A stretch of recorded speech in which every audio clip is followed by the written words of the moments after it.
Welcome back to Spill the Soup, the podcast that gives you insight into the life of a 2022 teenager and college student in these incredible times. I'm your host, Marley Gubernik, and to kick off season 2 of Spill the Soup, this week we're going to be talking about all things freshman and college living. From finding a roommate to physically living in a shoebox-sized room with that roommate, adjusting to living on campus and far away from your family and home, and so much more. Today, I am joined by none better than my current roommate herself, Melanie Gubernik. Together, we live in one of the freshman dorms at the University of Wisconsin-Madison, and aside from going to class and attending our separate sorority social events, we basically have spent every second of the day together this school year. But before we get into all that, I want to welcome her to the show. Mel, thank you so much for coming on today and for doing this with me. I'm so excited. Thank you for having me. Okay, so you can go ahead and introduce yourself and then maybe add like where you're originally from, what your major is or your intended major, and then how about something that you love about college so far? Okay, perfect. So my name is Melanie Gubernik. I am from St. Louis, Missouri, and right now I'm undecided, but I'm pretty sure I'm going to go down the journalism path just because I've done like yearbook and newspaper all throughout high school.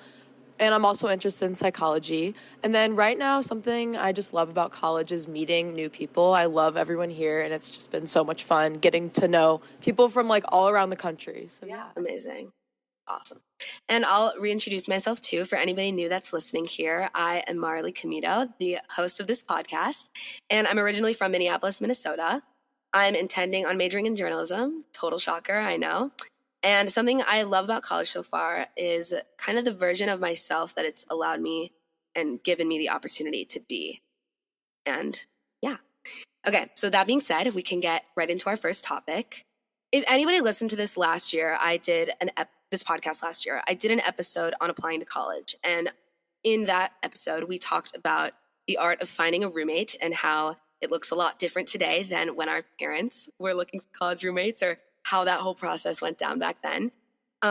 So a huge thing is like what's called Facebook roommate dating. Basically, once you get into a school, you join the Facebook group, and that is where hundreds of other kids in your year will be posting like, hi, my name is this. These are the things I like. This is where I'm from. I'm looking for a roommate. These are the things I like to do. Let me know if you think we'd get along. So Melanie and I actually met on Facebook.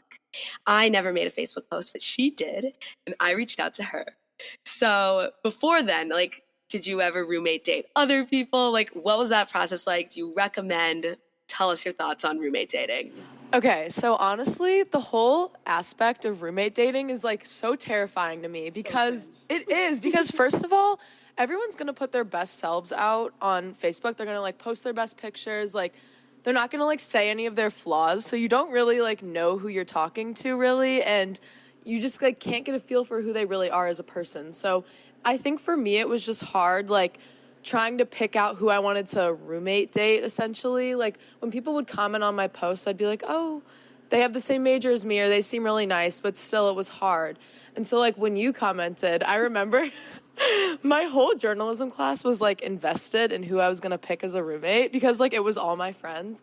And so someone in my journalism class was like, oh, Marley Gubernik, like I went to camp with her. You guys would be so good together. This is the art of Jewish geography. Like, not to cut you out, like this is literally Jewish geography in essence, and it's a beautiful thing. Okay, keep going. Right. So they were like, oh my gosh, you guys would be so good together as roommates. So I was like, okay, well, then I need to reach out to her. So I think I DM'd you, didn't I? And I was like, hi. No, one time we were like a few weeks ago, we were like, or right before winter break, we were like, let's go read like our old DMs. Like the way we used to talk, especially now, because like, I don't know if I like had this earlier, but like we're like best friends. We're super close. Like we're very fortunate right now to be in the situation we are. Shout out to whoever said that we'd be a great dynamic, who knew us both separately. But like to read those texts, like when you're so awkward, like right when you meet someone, like I'm like, hi, like that's so cool. Wow, like so nice to meet you. Like that's. Or I remember Melanie, you literally were like, you have a podcast? Like wow, that's great. I thought it was so cool that she had a podcast, and now she's on it. Look at that. I know, like. So crazy, but no, and then I would like play your podcast for people in my class. And they were like, okay, she seems really nice. And I was like, yeah, she has a podcast. Besides that, like, I think we only actually, of course, like, once we decided that we officially wanted to be roommates, we talked a lot more, like, over the summer to figure out what people were, like, what we were buying. But I remember I was talking once about, like, FaceTiming, because that was like a huge thing. Like we FaceTimed to like fill out our housing application together, but like you mentioned this to me the other day, how like you knew people that didn't even FaceTime their roommates before just like showing up to college with them. Yeah, I know. And What is that?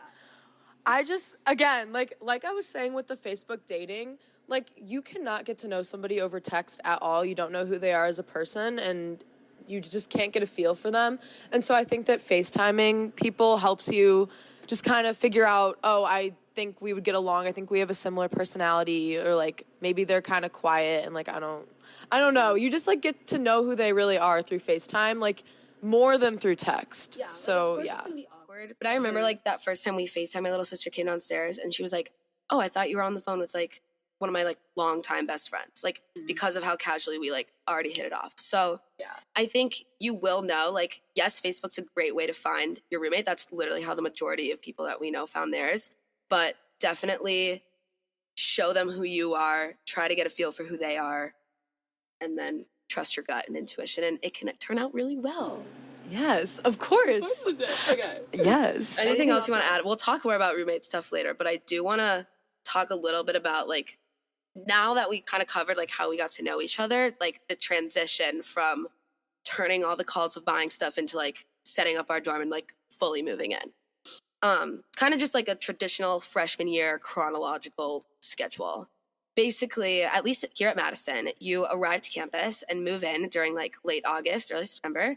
You say goodbye to your family, and then you have like a week or so to kind of just get adjusted to campus, walk your classes, go out at night, meet new friends, like experience eating in the dining halls and other little quirky restaurants around campus. And then there's like orientation stuff, and then just after you've had enough of feeling so anxious and antsy and bored and ready for classes to start and a routine to stick, everything like rushes at you all at once. So I remember before I got to college, a lot of people would always talk about how fun welcome week was, or like syllabus week, kind of like the first week of classes before you get into having like real responsibilities.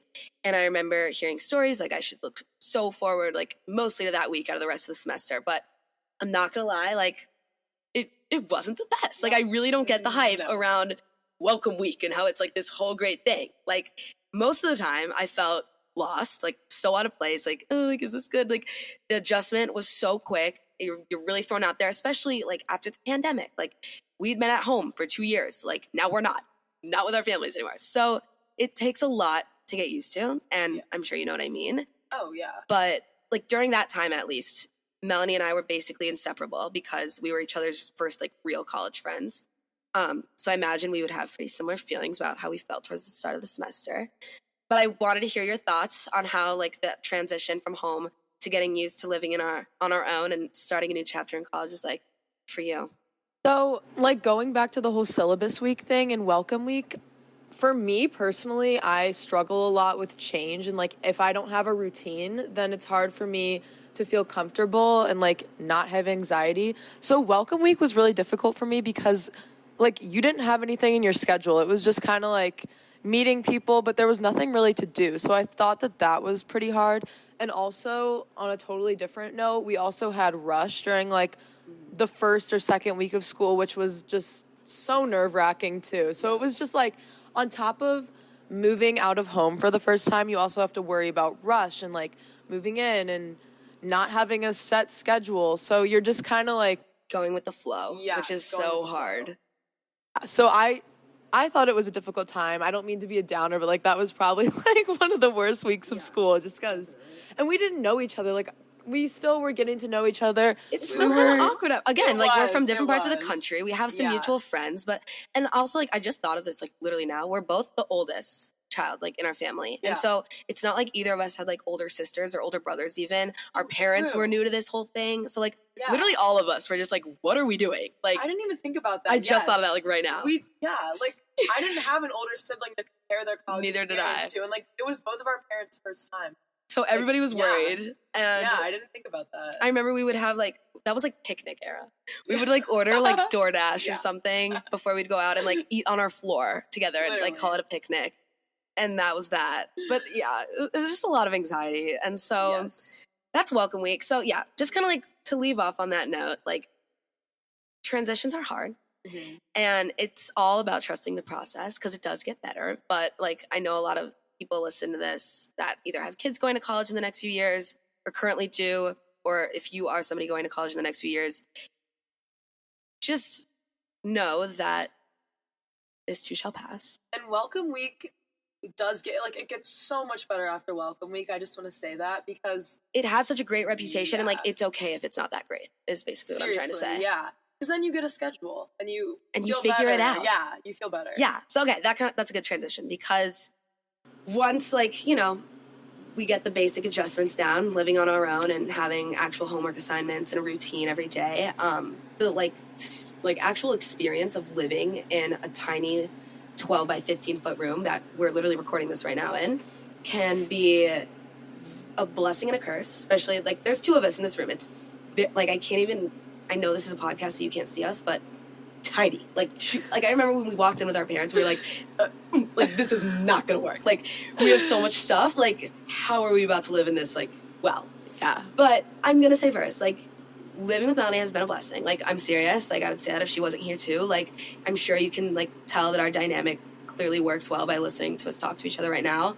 I really do like love having her as my roommate. We get along great, like outside of the room and everything. I hope that's mutual. Oh my gosh. I was just going to say, like, I love having you as my roommate. And I was like confessing our love, like on the podcast. On the podcast. But like, I remember before coming to college, people were like, just be civil with your roommate. Like, yeah, all you need to do is be civil. Yeah. My mom told me that. They don't need to be your best friend. You just have to live with them. You just have to be civil with them.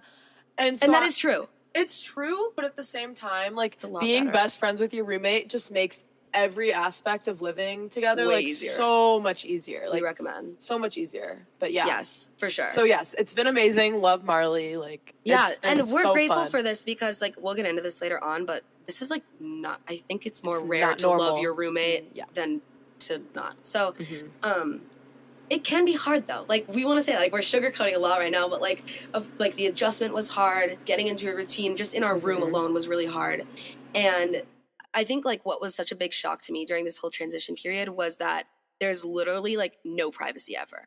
Like, and that's just like a thing. Like, I went to camp, I lived in a cabin with like 12 other girls. Like, I get the whole like changing in front of other people thing. But like, again, our room is literally microscopic, so small. Like, and the two of us like spending time in here during the day, like when we're not in class. So it can be really hard. Like, if either of us are on the phone or like talking to our parents at the same time, like one's trying to listen to music, one's trying to study, like stuff like that. So the whole like privacy bubble and like personal space like is a big adjustment, especially because like we had our own like spacious bedrooms at home, and then you go from that to this. So I kind of wanted to like just discuss what we've thought like the best and worst parts of living in like such close proximities with roommate have been so far. And I don't know, we're both like self-aware and mature enough to be having this conversation about each other in front of each other.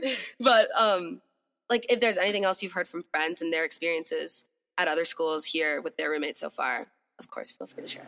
Well, honestly, I was going to say, yes, it is very difficult to be living in such a tiny space, but I was just talking to you about this the other day too, that I think it's such a good life experience to live, like, learn how to cooperate with somebody and live in such a tiny space and like have like communal bathrooms, because you're not really going to experience something like this ever again where you're living in such a small space. And I don't know, like, I think it's just taught me a lot, and it's taught me how to be more respectful, or like what we do is we have routine. Like, yeah. This is what I was going to say, like setting boundaries and like, let's talk about this. Like, yes. Yeah. Our biggest piece of advice is like rules almost. Like, you have to communicate, because that's a huge thing. Like, people will just like ignore their roommates if they don't like them. Like, if there's something you want to change, like, we're forward with each other. Like, I've literally screamed at you to like pick stuff up from the floor, or like, I'm sure you've been mad at me before. Like, you have to clean up. Losing a key. Sensitive topic. I lost my key over winter break, guys. We're not going to talk about It's it. okay. No, but like, that's why like being best friends is so much easier, because like, I feel like if it was anybody else, I would be so mad and be like, oh my God, they lost their key. I have to pay $75. Like, Mom, if you're listening, I'm so sorry again. Like, I'm serious. But yeah, like it's we can have this conversation. She still loves me. Like, yes, I love my key, and now we can't lock our room, but like, it's okay. We're gonna get through it. We're gonna get the locks replaced. Like, when Melanie has like food on the floor, like, I yell at her, and then I give her a garbage bag and tell her to not put the banana peel in the garbage pail without a garbage bag in it first. Like, these are the things that we learn, and that's okay. And, like, also, along with that, we have, like, designated, like, assignments, chores for us. That's what I meant, not assignments, like, chores. So, like, for example, I will fill up our water bottles, or, like, I'll bring our laundry back up after Marley brings it down, or, like, Marley will put new garbage bags into the trash can. And... yeah, and, like, then we take the trash out together. It's like that's a communal activity. We only go at night because it's actually... so in our building, we're literally on the 3rd floor, but it's so embarrassing in the middle of the day when, like, our building is busy and we have, like, garbage bags. Like, it's just a very, like, dehumanizing experience for anybody. Like, it's just embarrassing. So we literally only take our trash out at night. Yeah. And now the trash is outside when it's, like, -8 outside. So, yeah. But, like, that's what I mean. Together. Finding that routine, communicating what needs to be done, and, like, making it work. Because you're going to have to make it work. And it's so much harder if, like, there's, like, passive aggressiveness or, like, I'm going to do this to be petty or, like, make my roommate mad. Like, one of my friends would tell me, like, her and her roommate share a Brita, which is, like, a water filtering thing. And the roommate will leave, like, she'll fill her water bottle with the Brita and then leave, like, the tiniest bit of water left so it's not, like, empty. So she won't have to go refill it. Like, stuff like that. Like, I just can't imagine us doing that. Like, and going off of that, like, I know a ton of my really close friends at other schools and even here, they just do not like their roommates at all. And it's just, like, such a problem. Like, I know one of my friends just had, like, and she lives in, like, a bigger dorm too. Like, they each have their own rooms and it's still hard because, like, they just don't get along. So I feel like learning how to communicate is so crucial because it just helps in it's every a big aspect. maturity thing. Like, you're already learning so many life lessons by going to college in the first place. Like, being able to not even, like, be best friends, like, coexist. Yeah. Like, they just have to be your roommate. Like, you just have to make it work. But to be on good terms will set both of you up for success. And we hope we're proving that to you. Yeah. I think that's good. It Okay. is. So, I mean, on that, like, any other advice we wanted to share? Basically, like, in terms of living with a roommate, we went over this, but, like, setting boundaries, like, again, expectations, rules, anything, like what we just talked about. That's the best. We will, like, write on our whiteboard, like, things that we have to get done. Like, we'll go grocery shopping together. Yeah. When I had, like, all my bags in, like, and I was like, I need help. I can't carry this all up. Like, Melanie will come down and get it for me. Like, learning, like, helping each other out because you really are there for each other. You spend more time together than you think. Like, this is where you're living. Like, this is our little home. So you really do need to live comfortably in it. Yeah, right. And, like, have somewhat of a good relationship with the person that you're living with because, like, I don't know, you just are. You're living in such a small space. Like, you have to be comfortable with each other. And you were going to say this earlier, like, in terms of deciding of, like, whether or not you or your child should live in a dorm their freshman year, yes, it's disgusting and, like, this is a low, but, like, it can only go up from here. I always say, like, living in the dorm builds character. Our dorm is one of, like, the oldest buildings on this campus. It's actually disgusting. There's probably mold. Like, it's probably the reason we're always sick. Like, yes, it's vile, but, like, that's okay. Like, we're freshmen in college. We don't need a 5-star resort. Like, this is building character. We're going to tell these stories to our kids of the communal bathrooms and the molds and the this and the taking the trash out at night. Like, it's a part of the college experience. Do it. YOLO. Like, it's worth it in the end, I feel like. Because next year, like, we're both going to be living in apartments. And, of course, that's going to be so much nicer and, like, real living. But it is fun. Our floor is very social. Like, only here will you find people, like, with their doors open and blasting music or, like, shower parties and stuff like that. Or, like, God only knows what else goes on in the communal bathroom. Like, I know. It's disgusting. Seriously. But again, like, these are the memories that, like, we have from college. And, like, it's fun. Like, it's just one of those things that you really can't, you shouldn't take advantage of that opportunity. And again, like you're saying, I was kind of hesitant about it, and I always knew I was going to live in a dorm, but I was just kind of thinking at the beginning, like, oh, should I have done off-campus housing? Should I have lived in an apartment? But it really does, like, it does build character, and it is such a good experience to have to live in a dorm. Like, it's part of the college experience. Like, I feel like it wouldn't be the same if you were, I mean, it would be the same, I guess, but not really. It's just part of the experience. We know that we need to be quiet at 11 o'clock because we have RAs and house fellows to, like, tell us to be quiet. We've gotten in trouble for that. Like, listening to music. Like, multiple times. It's part of, again, part of the experience. And, like, the rules keep you in check because it's still sort of like, I think of RAs or house fellows, like, whatever you want to call them, like, camp counselors almost. Because they're, like, not your parents, but, like, they're still there to like make sure everything's okay. And luckily ours haven't been like too strict or anything, but still like some parental guidance or older, what is the word, supervision is always nice because we are kids and we're like still learning. But also like in terms of advice for just learning to transition and adjust whenever beginning your college experience, because I often like to leave anybody listening with a little advice. Something that my therapist once taught me like years ago that's really stuck with me every day since is that expectation is the thief of happiness. So like I mentioned that I was expecting welcome week or right when I got to college to be like the fun I had been waiting this whole pandemic to have, and like this whole experience with no responsibilities and all these great things to like fall into my place at once. Like I'm going to walk into this party and meet the love of my life and meet all my future bridesmaids and like, wow, this is it. I'm here. I'm at college. Like it's happening right now and it all has to be right now. No. So yeah, like having all those expectations, like inevitably sets yourself up for disappointment, like in anything in life. Like, I don't mean to sound preachy, but like, so if you're starting a new chapter like this, or just a new job, or just something like so exciting and new and refreshing, yes, it's so fun to have all these expectations, but don't let them cloud your judgment of like the idea that this too shall pass and like it will get better, and trusting the process, because it can really only go up from there if you don't have that like incredible first few days like you had been anticipating. Anything you want to add on that, or like any advice about the transition?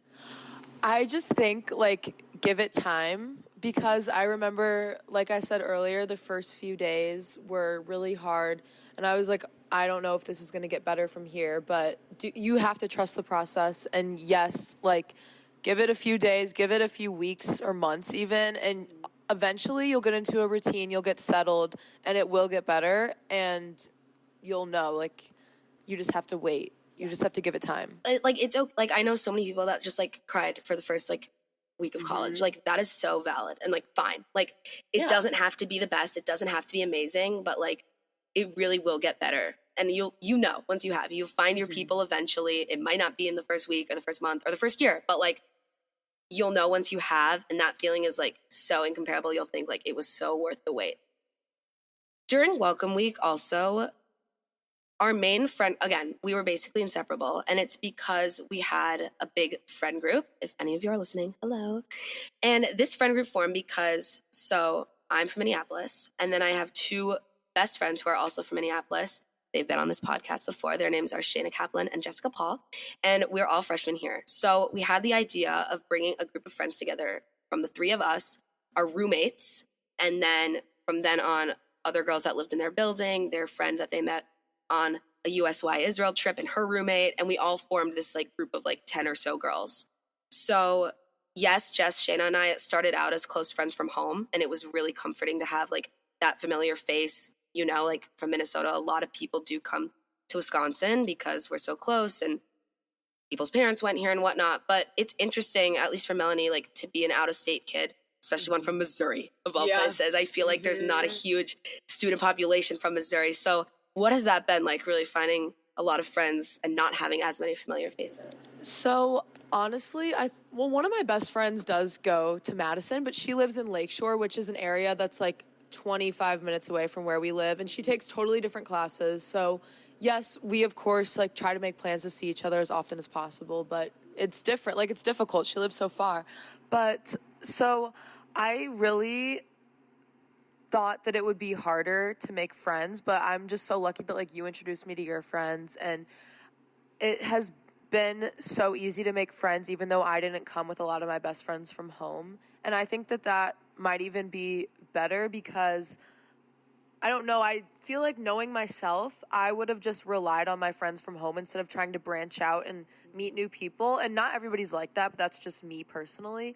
And so it's been nice just kind of having the experience on my own. Like I was forced to branch out basically. Like I didn't have anybody to fall back on. I didn't have to just stay in my comfort zone. Like I was forced to get out of my comfort zone. So yeah, it's been good. Yeah. And one reason I was really worried originally about coming to Madison was because I knew so many people. I wanted my college experience to be branching out and like meeting all new people and like leaving high school as a totally separate chapter. But one thing that did make welcome week a lot easier and make me feel less homesick and the adjustment less tough and like quick was that I had some of my friends to rely on.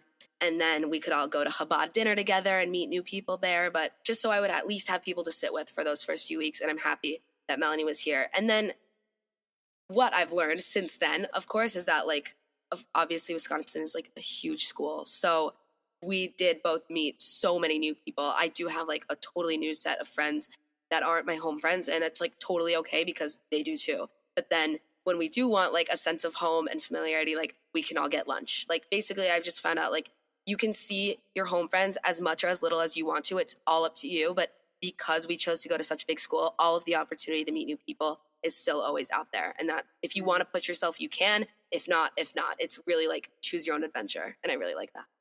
Yeah, I totally agree. But yeah, I think you definitely do a good job of like balancing your home friend group and then like also meeting new girls, which is something a lot of people can't do. So, and it's a good lesson to learn, you know? Yeah. It's all about finding out what works for you and kind of going with that. Awesome. So I think that, yeah, is a perfect note to leave off on and wrap up our conversation since that's all the time we have for today. Mel, thank you so much again for joining me this week and for kicking off our new season of the podcast in the best way possible. Thank you for having me. This has been so much fun and I've always wanted to be on it. I've always wanted to be on this. Seriously. Okay. And then to everyone else listening, thank you so much once again for listening to this week's episode of Spill the Soup. Before we go, please make sure to show some love for the podcast by subscribing and rating 5 stars to whatever platform you're listening on and wherever else you get your podcasts. We'll see you 2 weeks from now for our next episode, so stay tuned. Spill the Soup is part of the Jew Folk Podcast Network. Please subscribe, rate, and review the show wherever you get your podcasts. For more information, go to tcjewfolk.com/podcast or email the show and others at podcast@tcjewfolk.com. Thanks for listening.